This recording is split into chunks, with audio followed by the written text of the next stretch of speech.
Moja plaža i moje kume Snježane. Predivno more i predivna priroda.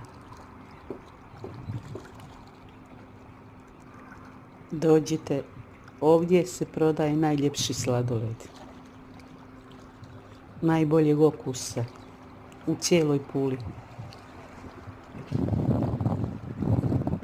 Pitate se što je to? To je kamp Stoja. Ovo vam je vrh Istre.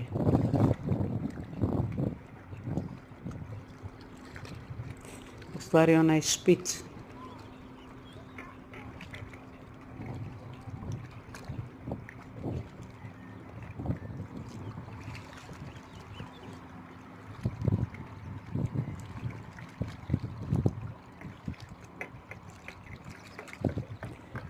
Predobro more, čisto.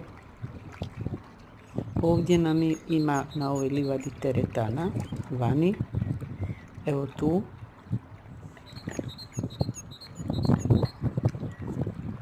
Tu treniramo i odmah u more.